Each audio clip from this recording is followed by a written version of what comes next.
Good evening, ladies and gentlemen. Thank you for coming out tonight. My name is Jordan Runtagh. I'm a music journalist, podcast producer, and I have the unenviable task of following the Beatles tonight. I am so thrilled to be here to celebrate the Beatles Anthology, which is a project that's very near and dear to my heart. That was my entry point to all things Fab. The Beatles, shockingly, were not really played much in my household, which is a fact that I'm surprised nobody told the social services about. My earliest awareness of the Beatles were the ads on ABC for the Beatles Anthology right before my 8th birthday. And I struggled to make a sense of it at first, to see these 4 guys in fantastic suits that just looked like they were having a ball, leaving hysterically happy people in their wake. And I knew I had to tune in and see what it was all about. And I'm so glad I did. It changed my life in so many ways. And I'm so happy that the anthology is now being made available for longtime fans to enjoy and newcomers to discover, just like I did. In the original liner notes for the Beatles Anthology, the late, great Derek Taylor described the Beatles as the 20th century's greatest romance. And I know we're maybe only a quarter of the way through 21st century, but I'd say that they have a good shot of nabbing the title for the 21st century's greatest romance as well.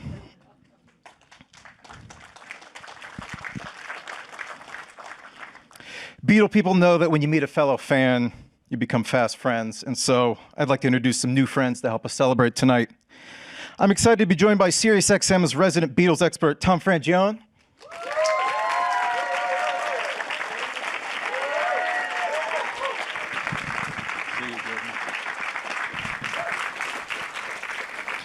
Also happy to welcome music journalist and manager of entertainment content at ABC Audio, Andrea Dresdale.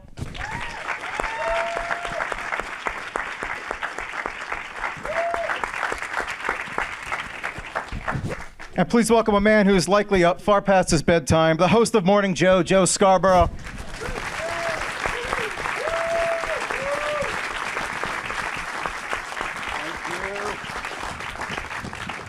And last, our special guest. You know him from the East Deep brand, and I'm going to give him an introduction on par with the gentleman that he usually shares the stage with. Ladies and gentlemen, please welcome the heart-stopping, house-rocking, earth-quaking, hardest-working drummer in show business. Sorry, Ringo. Say hello to the mighty, mighty Max Weinberg.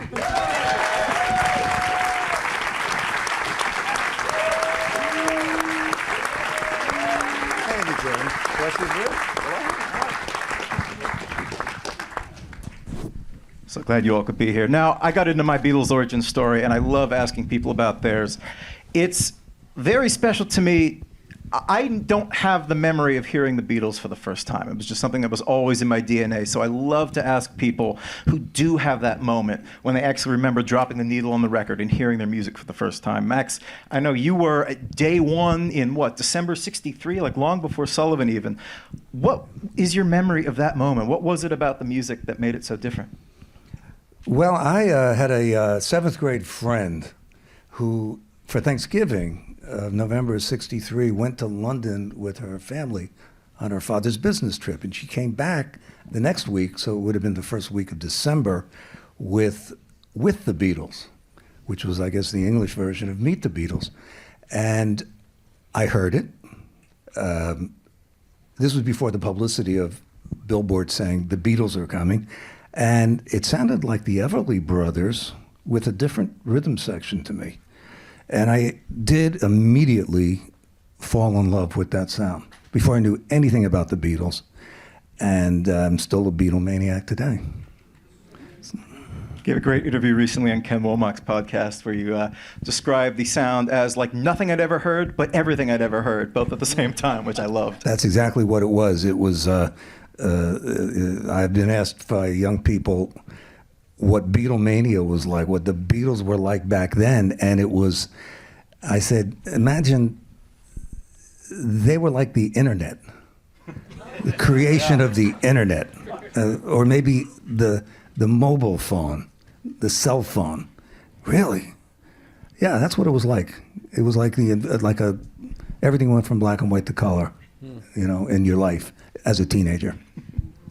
Joe, what about you? What was your first Beatle memory? Well, I came at a sort of a weird time because the Beatles had broken up by the time, I was in first grade. So But you ask him what Beatlemania was like, and you said it's hard to explain. It reminds me of George Martin's liner note in Live at the Hollywood Bowl, where his young daughter says, "Daddy, were they as big as the Bay City Rollers?" And George Martin said, "Probably not, dear. Probably not." But my friend and I were in upstate New York, in beautiful Big Flats, New York, and we decided the last day of school we'd ride our bikes to school, which was about 3 or 4 miles. We did it. And as we were coming back, said, "Hey, let's stop by the mall." And for some reason, I decided to buy the Blue album, 67 to 70, and he bought the Red album, 62 to 66. And my life went from black and white to color. But what was so fascinating for me was, it's a weird time, like 77, 78, record companies hadn't figured out that the Beatles were selling more albums than most new acts that they'd gotten. So it was hard for us to find a lot of the albums. So we spent the next year and a half on scavenger hunts, and it was like the most amazing.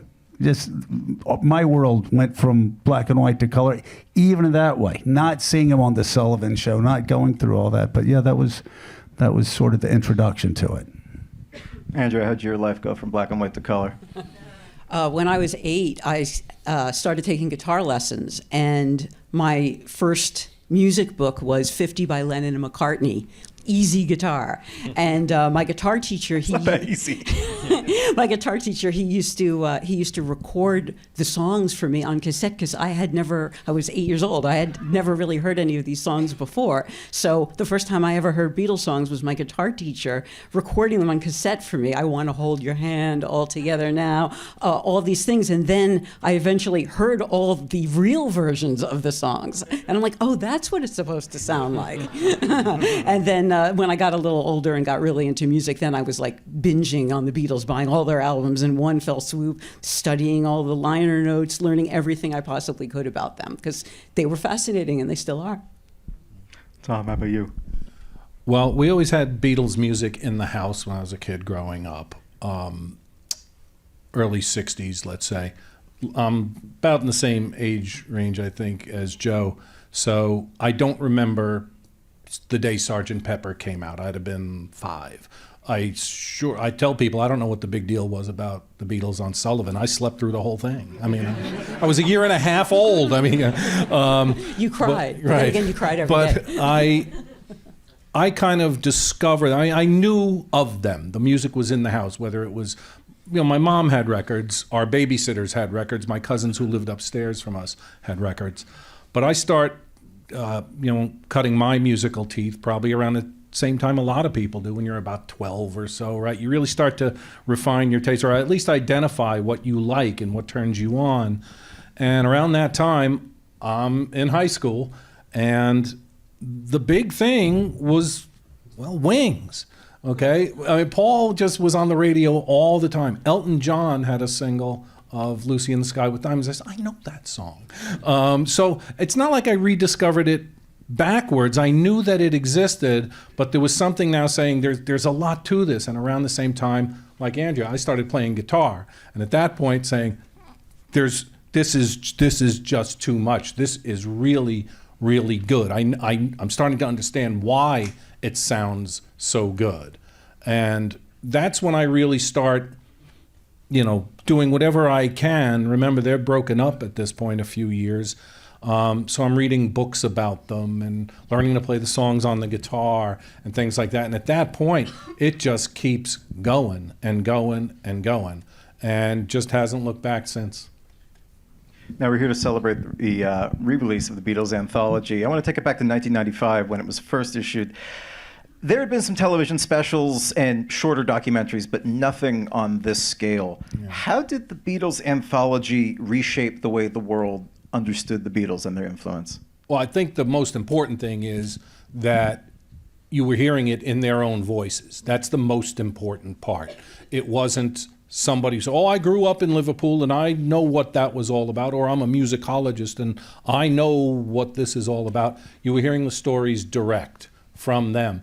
And it's interesting in watching it just this past week, even the new cut of it, John wasn't around too long after they broke up. And I find that a lot of his recollections, I kind of put, I don't want to say more stock in them, but I say it's got to be fresher in his memory in 1970 something than it is 50 or 55 years later.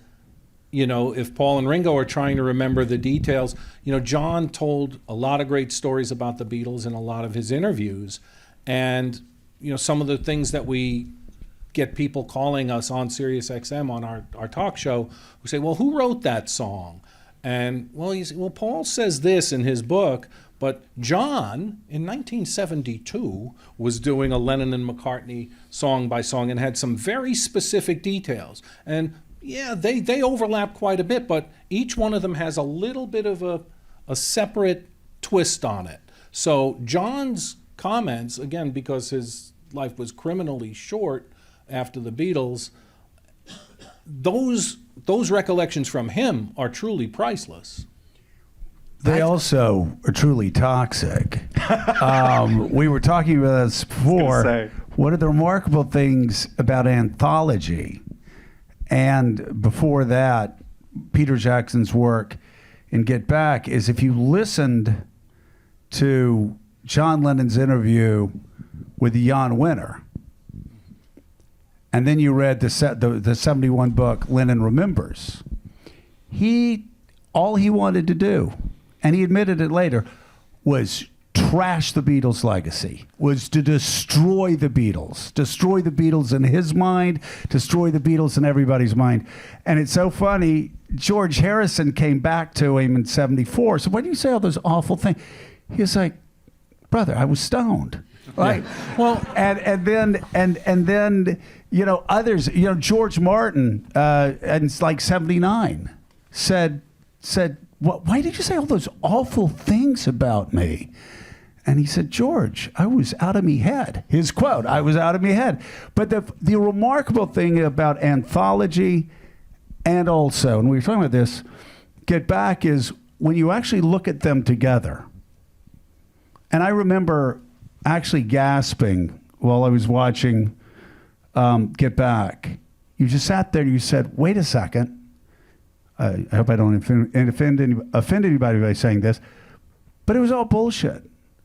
They loved each other. And there were shots where you saw Paul and John looking at each other and going, and you never saw this in the original Let It Be cut. You go, oh my God, John Lennon is craving Paul McCartney's approval. You never read that in anything. And the remarkable thing is, it completely altered how music historians and critics looked at the Beatles. But what this anthology does with the 9th episode is you see that love between Paul and George, which if you listen to George in a lot of interviews, you don't think it's there, but it is. And that's the beautiful things about, like, we've actually learned more about the Beatles as a band, which how bands work.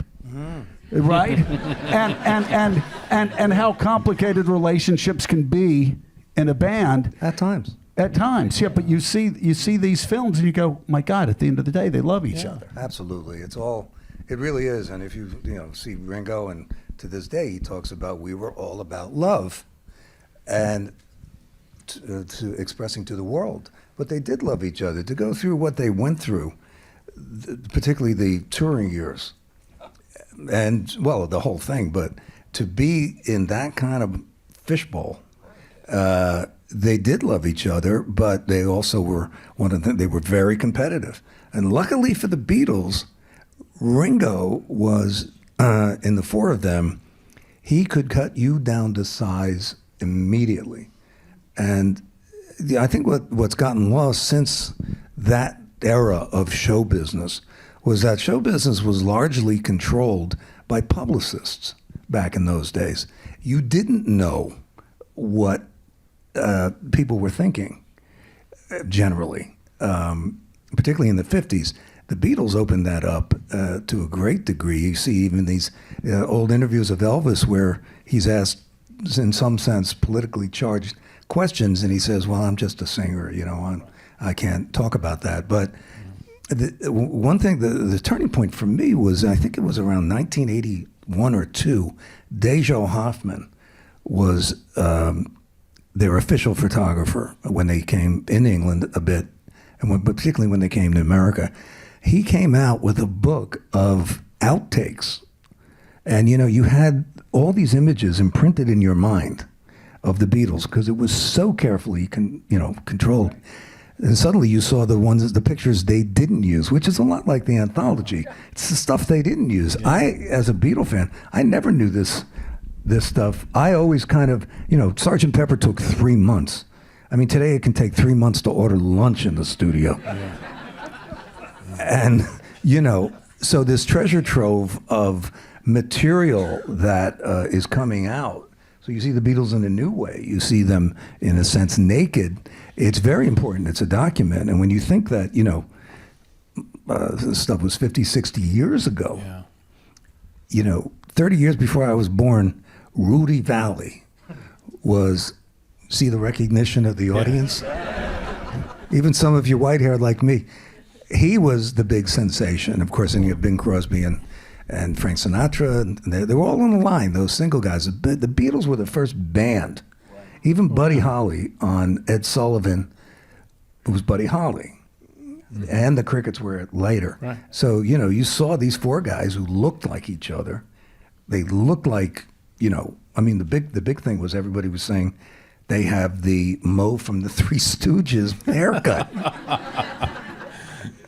So, but the thing that's really amazing, and they bring this up in the anthology, is that because they were a band, and because there were 4 of them, they were able to have each other to go through that crazy situation. I've interviewed bands, like boy bands, for example, and they say, thank goodness we were in a boy band. Thank goodness we had our brothers around us. Mm-hmm. And that's what kept them sane. And you see in the anthology that they all are pretty level-headed, and it's because they had each other to lean on. They didn't. There wasn't one guy who had to take all the spotlight, like Elvis and people like that. And I think that was a massive thing about the fact that they were able to continue on, carry on, without being crushed by what they were going through. Right, and obviously the music is what carries the legacy. That's what the anthology ultimately is about. To your point, Max, about Rudy Valley, right? Let It Be is a 55-year-old record, if my math is right. Okay, and you hear that every day, not just on the Beatles Channel, but on all classic rock channels, right? You hear Let It Be pretty much every day. What was a 55-year-old record when Let It Be came out? It was a record from World War I. Scott Joplin. Right, it was a World War I. And how much of that were you hearing in 1969, 1970? You weren't. Okay, so it's clearly, held up. And the anthology does a lot, I think, to carry that legacy on. Yes, seeing all the, the films and hearing the outtakes and stuff is great, but it all gets to one finish line, right? And that's the finished product of the music. And we get that, the privilege, I think, of getting a peek behind the curtain. I was telling Max, just a little while ago, the new Anthology 4. You guys have that, right? I'm thinking most of you probably do.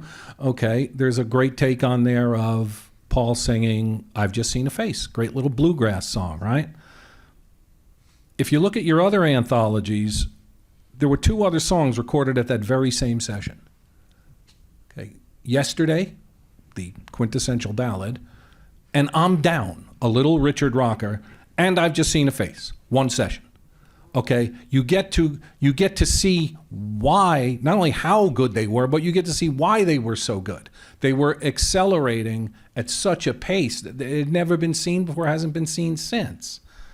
It's doing those 3 in one session, really? I mean, who else is doing that?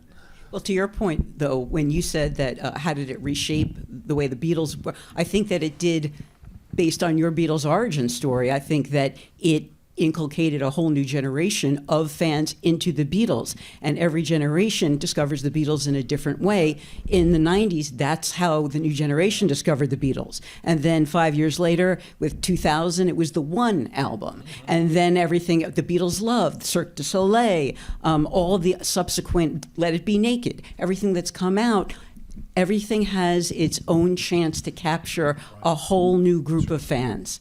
And now, like with new anthology, it's going to be happening again, and really no end in sight. And not to sound like a commercial, but There's more. there's way to. I mean, it's a whole new experience. If you act now. And the reason why it's a whole new experience, I remember in probably 2 or 3 years ago, for some reason I was out walking. I was like, but I'm just going to walk around and listen to the White Album. I listened to the White Album, and it was Giles Martin's. I don't know what year he did it. Maybe he redid it in 20 or 21.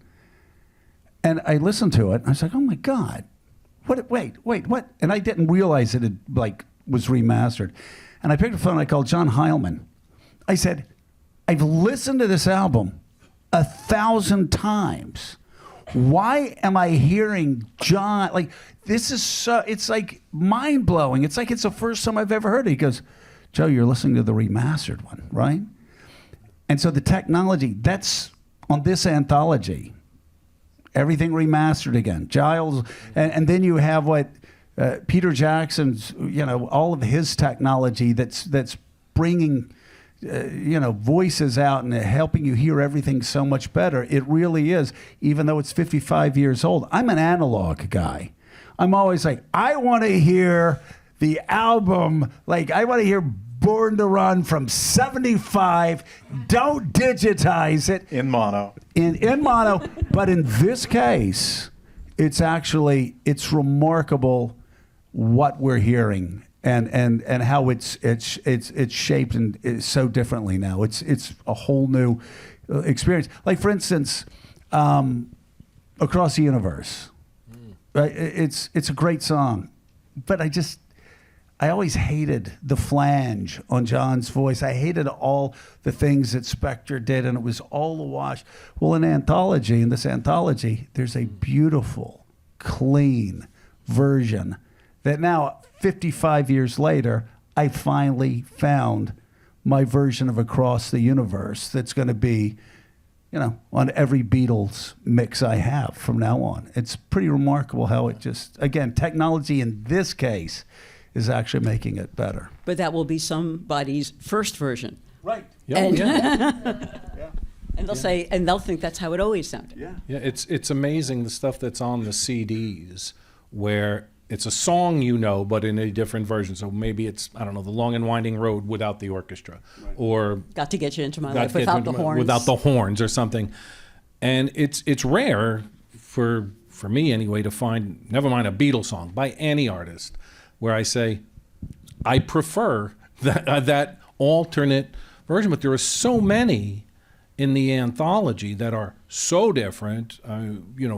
Things like, hearing how While My Guitar Gently Weeps started out and how it ended. I mean, they couldn't be two more different recordings.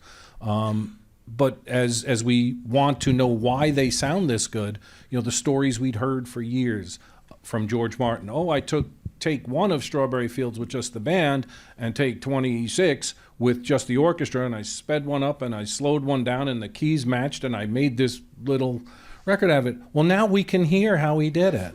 We got to hear what he was talking about and understand just how much they used the studio as an instrument. Remember, when they stopped touring a few years in, that was unheard of too, right, Max? A pop band that doesn't do concerts? Yeah, pretty much. What was interesting to me about the Beatles, that aspect that, I have met people, I would think I was mentioning this to you before, in Liverpool and in England through the years who are their age, who say and when our band has been accused of this, you should have seen them when they were at the Cavern or in Hamburg.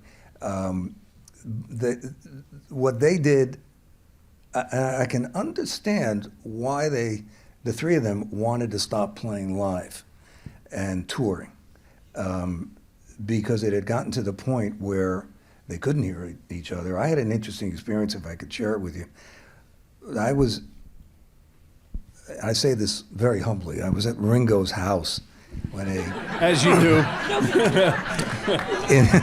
I do. I do.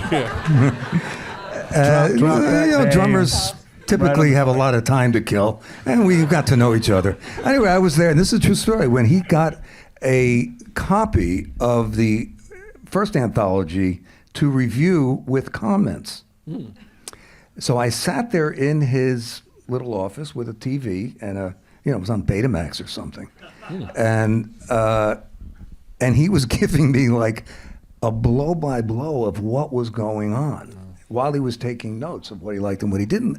And there was my favorite part was where he was, I don't know if I've just changed the subject or not, but it occurred to me that it doesn't matter. You get in the fact that you were hanging out with Ringo Starr when he was reviewing Anthology. Ringo Starr's cooked me breakfast. By the way, did I tell you about when I golfed with Neil Armstrong? Go. That I want to hear about later, because that's something I really... Listen, if we keep talking like this, we're going to make these guys famous.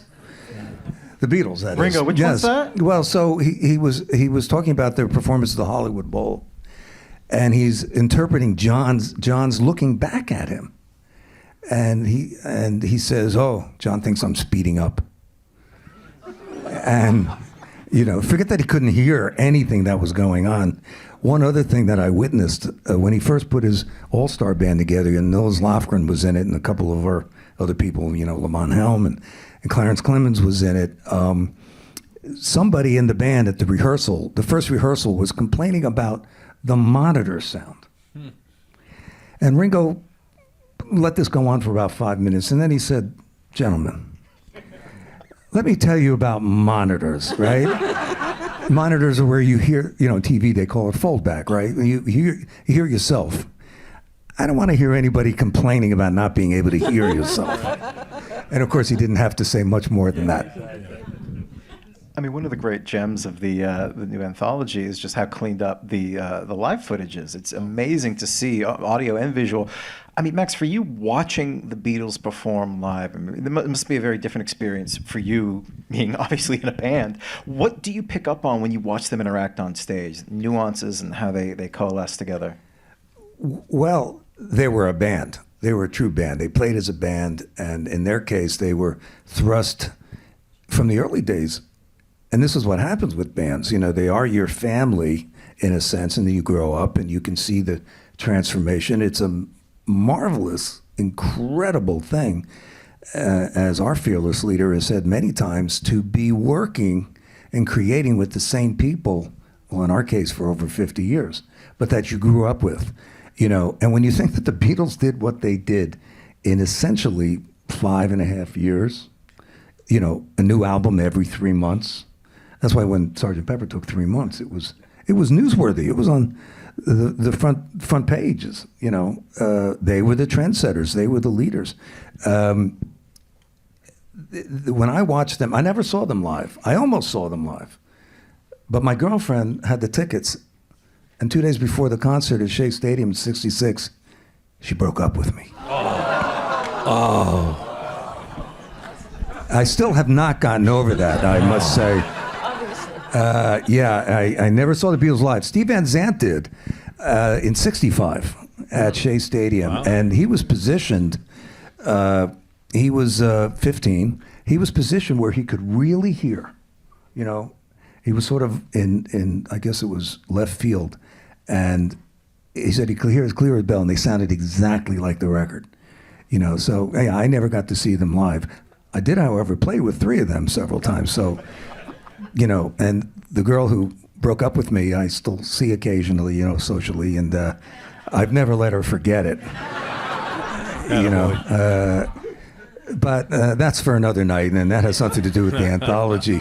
The worst day of my young life. Oh, man. 'Cause I was ready to go see the Beatles, but, you see that footage of them at the Cavern when they're all going like this in unison. That they were just the personification of a band who were in tune with each other and knew what they were doing. I find it hysterical to see these quotes like when they first made it big in the United States, Ringo was thinking, well, if it lasts a year, he wanted to open up a string of ladies' hair salons. Yeah. Paul always saw him and John as becoming the next, British Rodgers and Hammerstein, writing show music. And a lot of this stuff I've heard on your channel, but Thank you. that I knew, and even they didn't think it would last. There was an incredible thing I heard yesterday driving around on the Beatles Channel, which was the strings and horns from "I Am the Walrus." Oh, yeah. And you can kind of hear it on the record, but when you break it down, there was nothing but strings and horns. That's right. So you had to, like, in your mind, put where the vocal was. Right. This is Rachmaninoff on LSD. Whoever arranged, you have to hear this. Yeah. It really was it's a remarkable backing track. Yeah, it's with all these London Symphony Orchestra musicians, and it was insane. It makes the song really sound different. I'll never hear it You won't the same hear it way the same again. way again. I know. So to your point, Yeah. when you start peeling back the layers of the onion, in this case the Beatles, and they are still the most influential, the most important in my view, and probably other than Taylor Swift, they're still the best-selling act in show business. They were onto something. But I think what's really interesting about, so we could talk about listening to the backing track of I Am the Walrus, but because the anthology works on so many levels, you can get the albums and you can do the deep dive, like Tom, like you were saying. It was take 1, it was take 2, it was take 7, welded with take 11. But then you can watch the anthology, and it's just a very high level overview of everything that they went through. It's not too granular. It's just enough, I think, to get you hooked. Yeah. So you can appreciate it on all these different levels. And how funny is it in the anthology where they don't remember that they played Shea Stadium twice, more than once, and it's like the most important thing in your life. You didn't even go to it, and it's the thing that you never forget. And they're like, "Oh yeah, we played Shea Stadium twice. Oh, interesting." It's so important to so many people, but for them, it was their lives. Yeah. Well, we know more about them than they. I mean, Ringo. I think Ringo without a says doubt. this in the anthology. When he was doing the anthology, he learned more about the other guys in the band than he ever knew. But we all got to learn a lot from it too. Just like you say, Andrea, it's almost like a jigsaw puzzle. So you hear a quote from John, and we were talking about this upstairs, saying, it ain't bragging if it's true, right? And John says, yeah, and then we went to Hamburg, and when we came back from there wasn't a band in Great Britain that could touch us, okay? And then you watch that clip at the Cavern, okay? They're getting ready to go. John is standing there with his feet like shoulder width apart, holding that Rickenbacker like it's a machine gun, okay? And before he and Paul start to sing in unison, they give each other a look like, we got this. It's a great fleeting moment, but they knew how good they were at that point. With Ringo back there. They absolutely knew it. Just watch that clip and get a look at John and Paul looking at each other before they hit the mic on some other guy. Okay, and it's played right around the time John says, yeah, when we got back from the overseas trip, nobody could touch us. And they play that clip from the Cavern, and then the great, arguably the best live recordings we have of the Beatles, the ones from Sweden, which, John always counted as his favorite. Said, that's about how good they were. I mean, you mentioned the Cavern footage from August '62, and then you mentioned the backing track to "I'm the Walrus" from the end of the summer of '67. That's 5 years. 5 years. I mean, Right. think of what was happening 5 years ago in your own life. That's a blink of an eye. Right. Giles Martin often talks about Beatle time, the way that they seem to live their life, their lives, and the creative evolution just on fast forward. I remember in high school. Forced is a strong word, but I convinced my friends to sit down and watch the anthology with me start to finish. And they all said, how many lives did these guys lead in 6, 7, 8 years? Right. If you only had time to watch one episode of the anthology, every episode is kind of, if it were Taylor Swift, it would be an era. It has its own distinct flavor, period. What is the most compelling to you? What's the one that you would watch first? Wow, great question.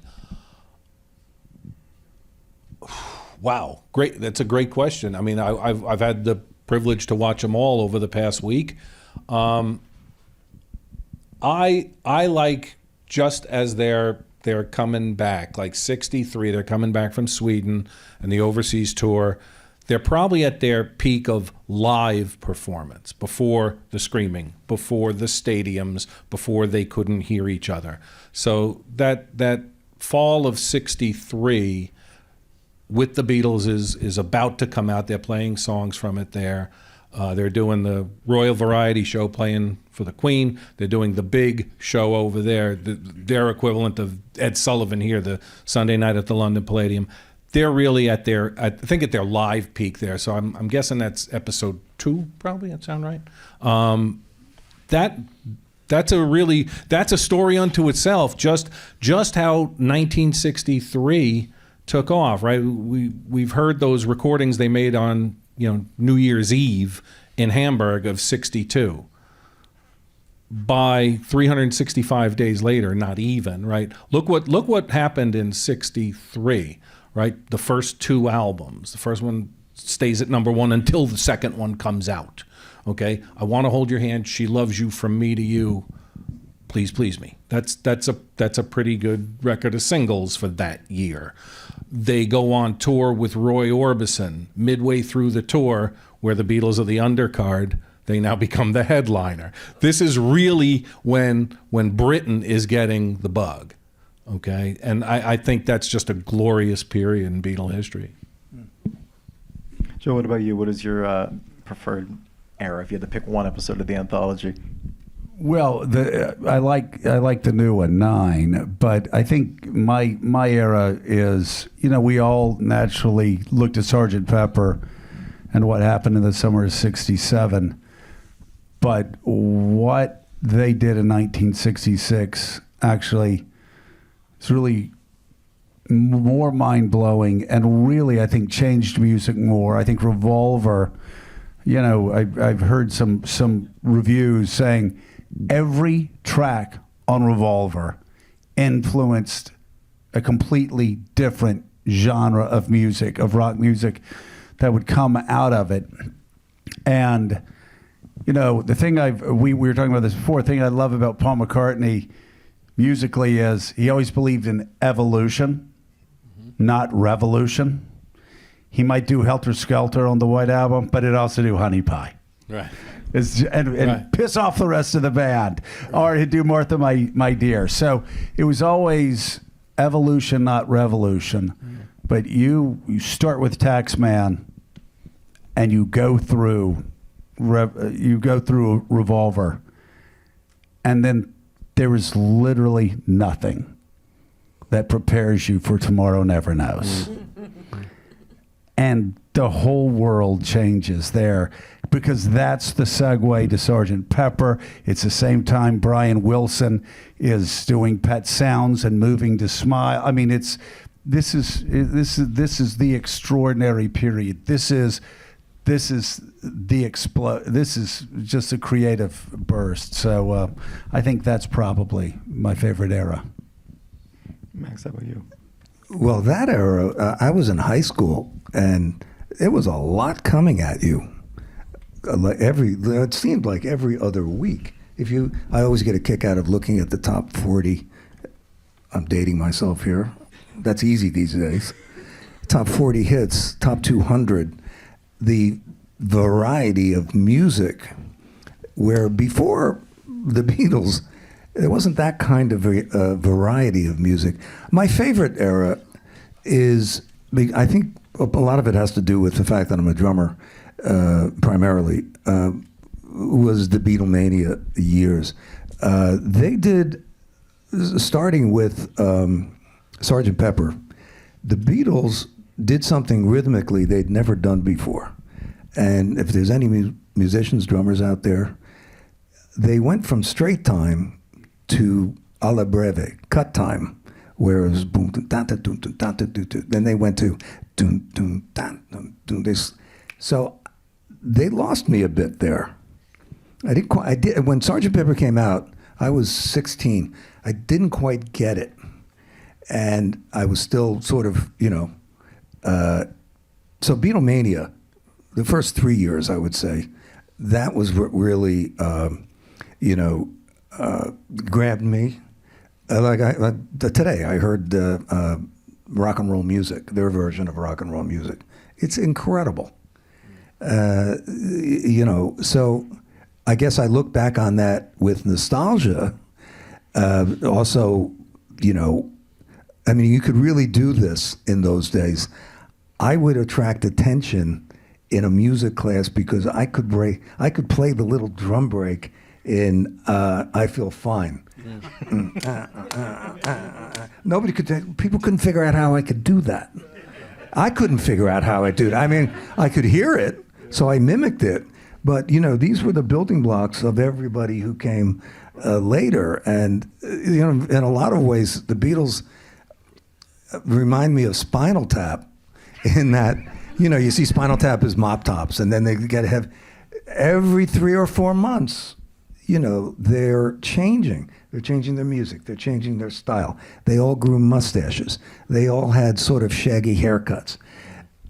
And, as Ringo and they all said, it was the four-headed monster. You bet. And what Tom said is correct. They don't really have the greatest memories of what they went through because it was happening so fast.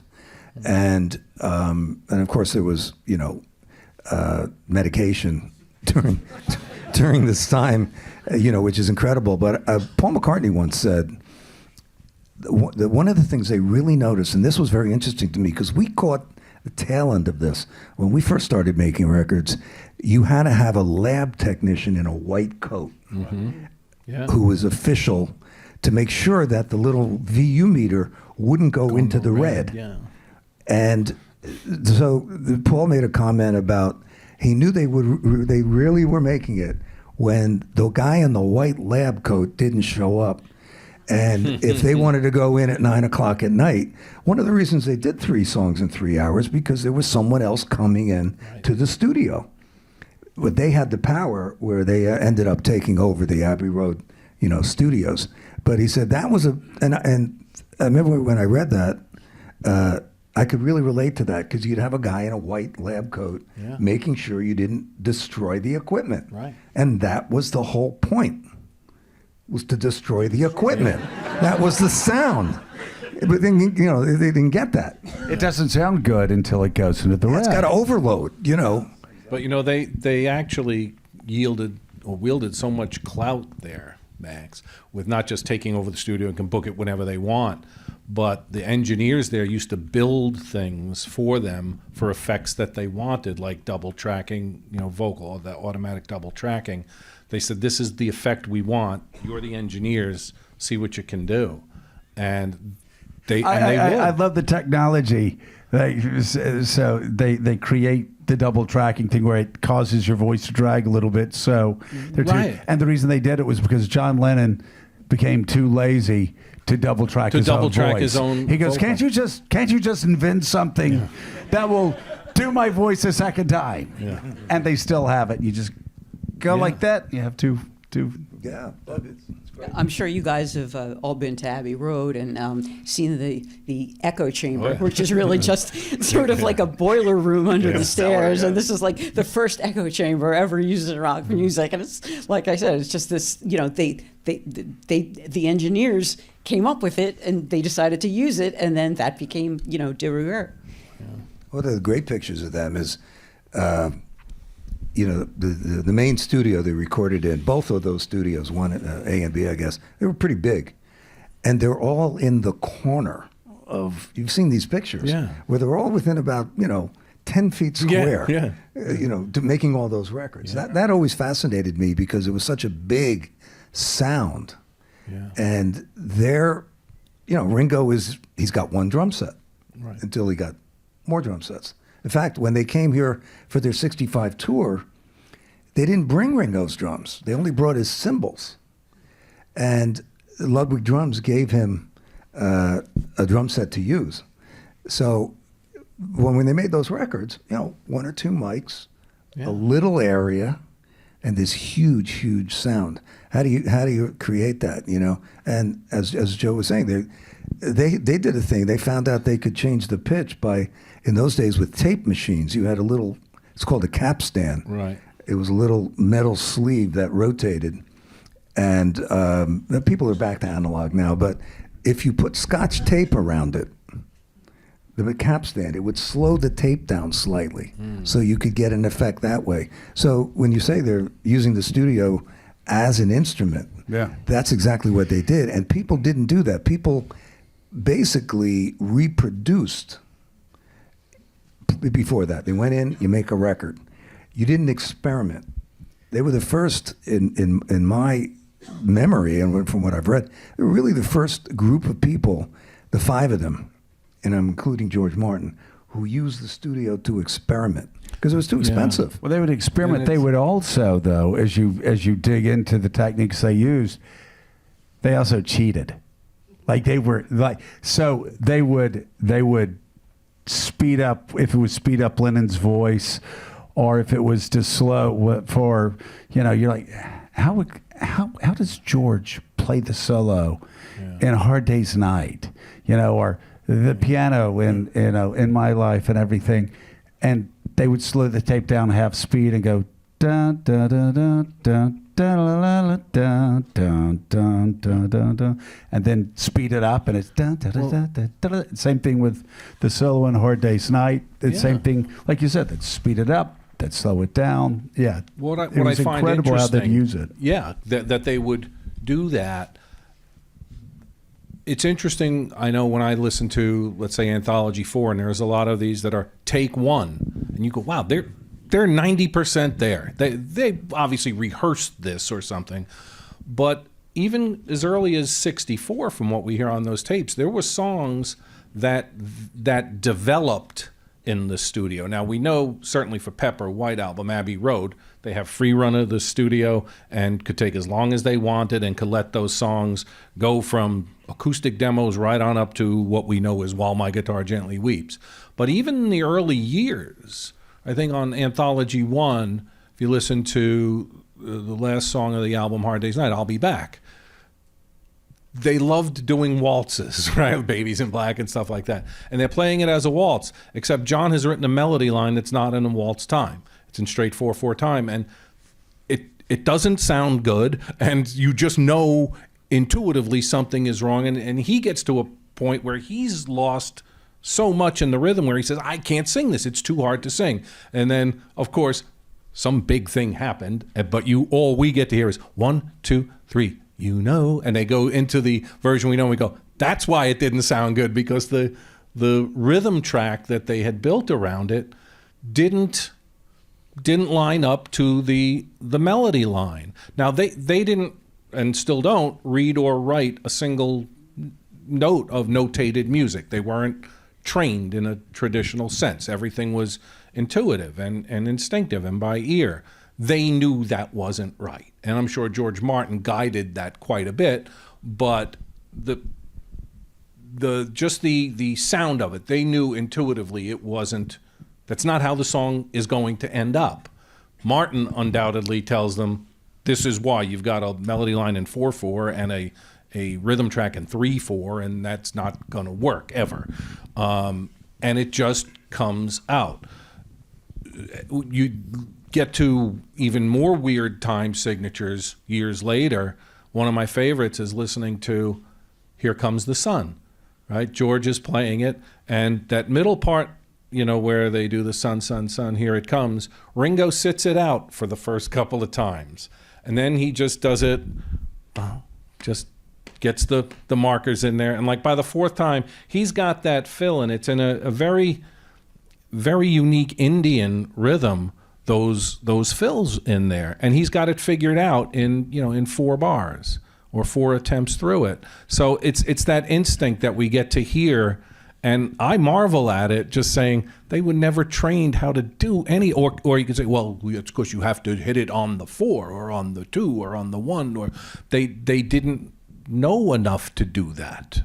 Well, that's why they broke so many rules. Oh, absolutely. And They broke even musical rules left and right. maybe it's because they weren't quote unquote trained musicians, yeah. but Right. they knew music and they knew what would sound good and what would sound cool.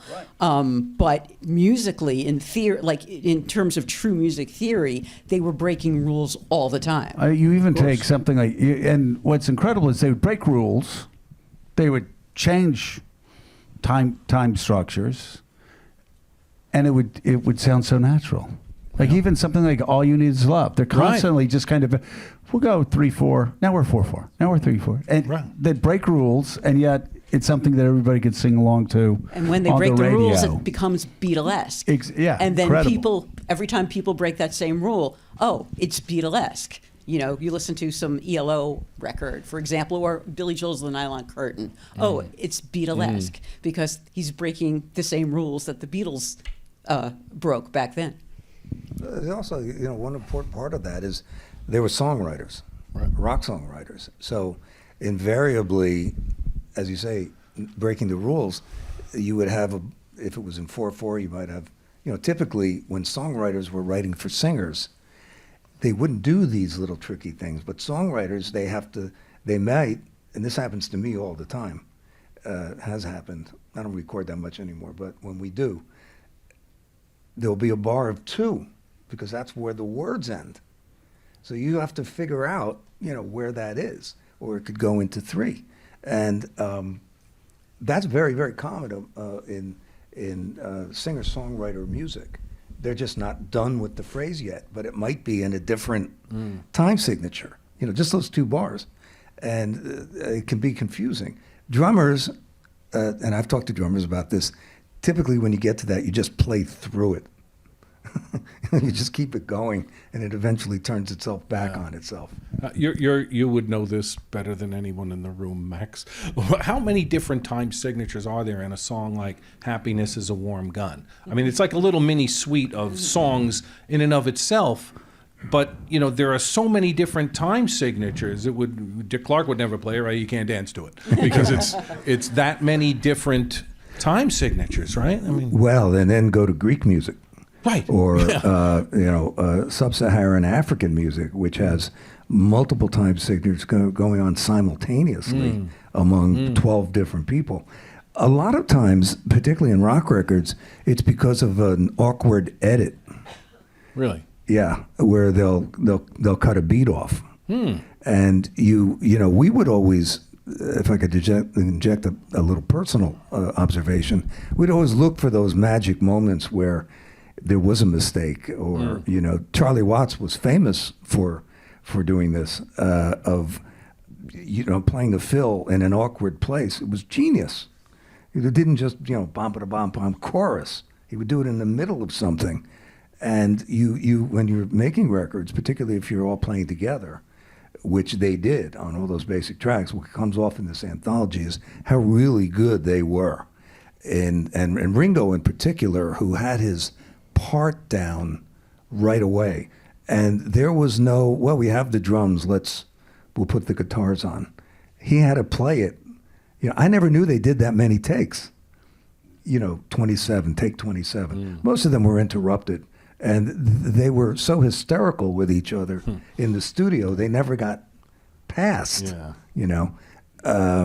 But some of those things where they're using different takes, they're doing little studio tricks, so it might not be consciously, and I don't think in the case of the Beatles writing in 3 and then injecting, one that always gets me is, can't remember the title, but it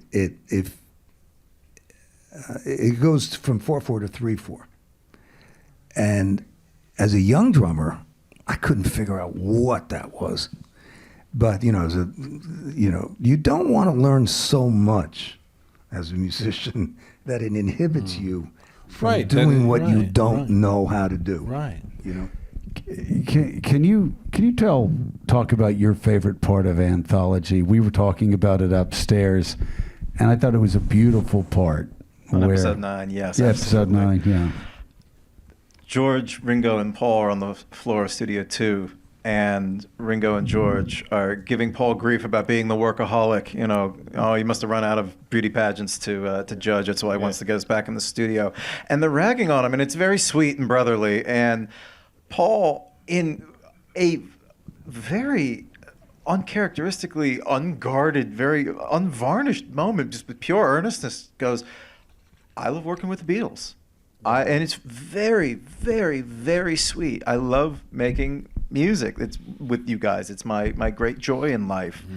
And it's truly, it caught me off guard when I because he said that in interviews many times over the years, but somehow to say it in the presence of George and Ringo, I took it in a way of almost his very northern English way of saying, I love you guys. Because they were always guarded, and John and George were always playing the tough guys to Paul's sort of sweet guy. And it is a remarkable moment where Paul lets the guard down. Yeah. And he's not trying to be tough with his mates. And he goes, I love being Beatle. I'm not ashamed. And then he goes, I'm not ashamed to say it.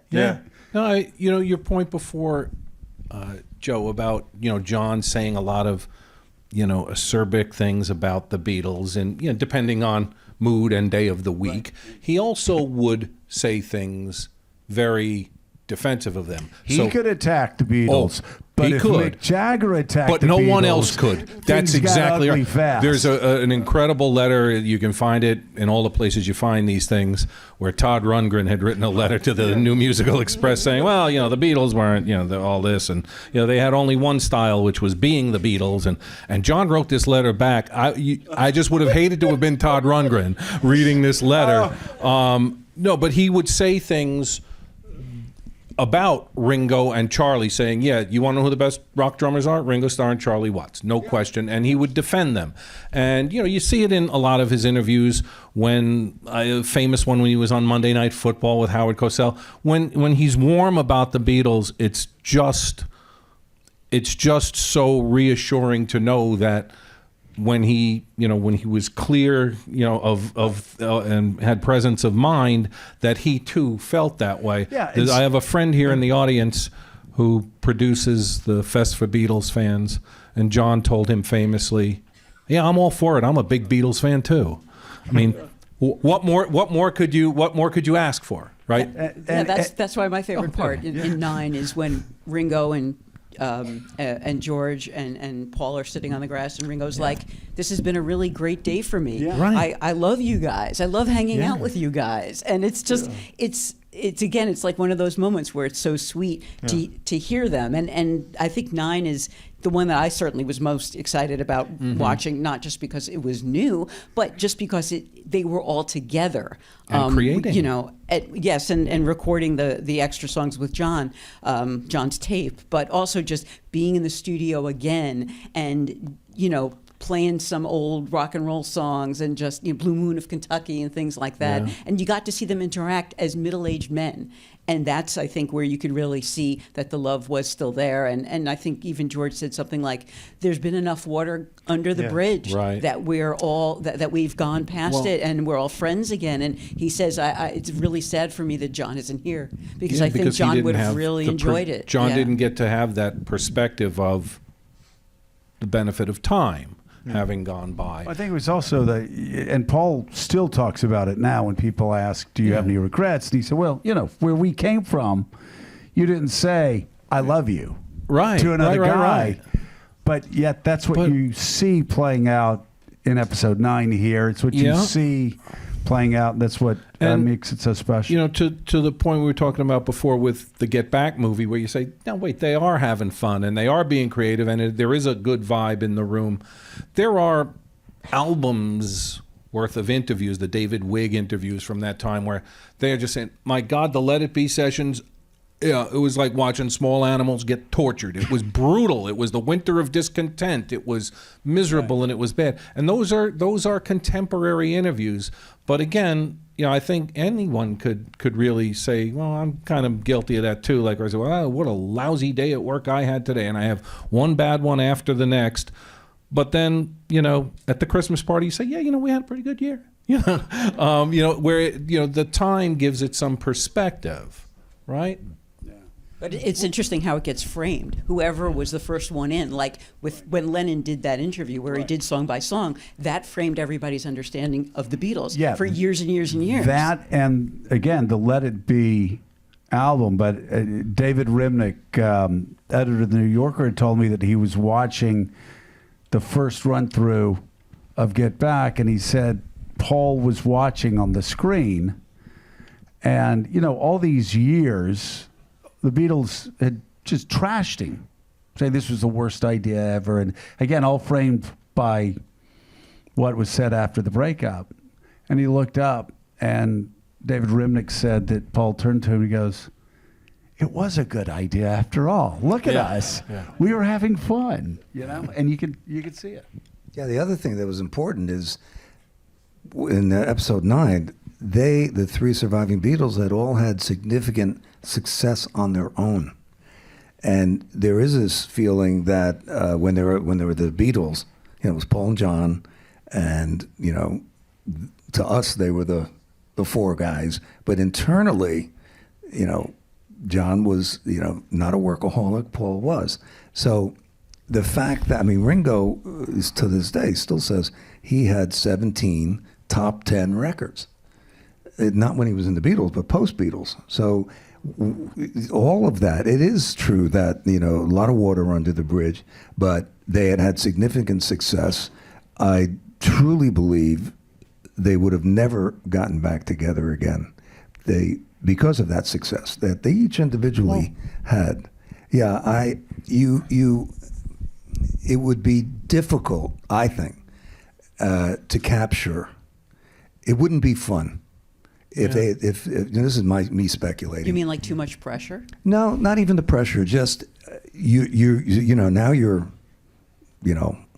we'll never know, of course. But if you say you're 45 and you're trying to recreate, the thing you got to remember is they did a lot of this stuff when they were like 22, right. 23. Yeah. To think in George's case, by 1970, he was 27 years old. You're thinking, it's over. I've peaked. Yeah. And I'm still young. And it's remarkable what they did as just barely out of their teens. Right. They were kids. If they had gotten back together again, it would have been recreating what they were. And I get that, and so much of their early recordings it was a novelty to them. They were in a real studio. Well, and you hear that innocence. Sure. And then as they grew and they developed and innovated, and then right. It was gone. And at 27, he releases All Things Must Pass, decent album. At 28, he does the concert for Bangladesh. He's not 30 yet, and has done that. We've talked about this on the Beatles Channel. They kind of invented the idea at that point, or the concept of a solo career. Now, there were people who were in bands who then put out solo records, but what bands to that point could you say, all four guys went their separate ways, and each one had #1 hits, top 10 records, toured, and where did a whole band ever do that before? Before we wrap this up, I just have to correct the record here. All Things Must Pass was a masterpiece. It wasn't a decent. I know that was understatement. Yeah. But it's I think he was being sarcastic. It's like Paul says the Beatles were a good little band. Leaves the Beatles, and All Things Must Pass comes at next. And it's 28. Was he 28? He's 27 when that comes 27. out. Yeah. 28, he does Bangladesh. I've wasted my life. 27. It's crazy. He waited all his life for that opportunity. What other band would we want to listen to 27 takes of the same song? And I can't think of any other band that people would be excited about hearing, 27 takes of the same song. But I can. Okay. But would you enjoy that? Max. Present company exclusive. I'm kidding. I was going to say, apologies, Max. No, I'm kidding. But you see the development, and and speaking as someone who has heard someone say, "Take 41," and you're the drummer. Yeah. You're expected to, I peaked at take 3. You can't use that take? Yeah. This was years ago, but isn't that one of Ringo's most remarkable traits, is that George Martin was able to use parts of different takes because Ringo was so steady that they could fly in the drum, for a chorus or a verse or a drum fill, because he was so steady on each take that they could fly those drum tracks into other takes. they could do that. But when you speak today in 2025 of being steady, most people are thinking metronomic time because of the introduction of recording with click tracks and various things like that. You can't put a click track to a Beatle record. No. That's why it feels so great. Yeah. And Ringo's beat, his groove, let's say, that's what's distinctive. You can't play like Ringo. You'd want to. There's how many Beatle tribute bands are there? And when you play a Beatles song, if you're a fanatic, you want to play it like Ringo. You can't. You can't sing along with a Frank Sinatra record. You'll never get the timing right. That's right. So it's a similar kind of thing. Ringo was incredibly steady, innovative. I mean, he's he had said to me, you're going to make me famous.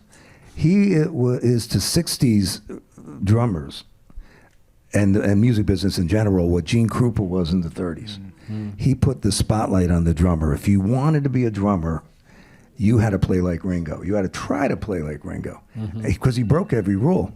And we're sort of off this. Ringo took a lot of heat from professional musicians in the early. He still is taking that kind of heat from people who just don't get it. What he did. Now we've said it on the show. There were 3 rumors that just have got to go away. Ringo is a lousy drummer. Okay, Yoko broke up the Beatles, and Dylan can't sing. Okay, get those out of here. What okay? about Paul is dead? Yeah, Paul. Yeah. Those have got to go. And you're right. We really hear how good he is. Joe was mentioning the White Album before. One of the marvels on that was a song that, look, there's 30 great songs on the White Album, but one that you wouldn't think of as a great drum track with the new remaster, Long, Long, Long. His drumming is almost like a complementary vocal filling in between the vocal lines that George is singing. You really hear how innovative he is. These new box sets and remasters have really served Ringo's legacy, I think, extremely well. Well, I'd like to borrow a phrase from Ringo right now. I've loved hanging out with all of you right now. Had a great day. Thank you. Same time next week, let's watch episode 2. Come on back. I got more questions. Thank you so much, Max, Joe, Andrea, Tom. It's been a blast. Thank you all for coming. Thank you for staying. Thank you.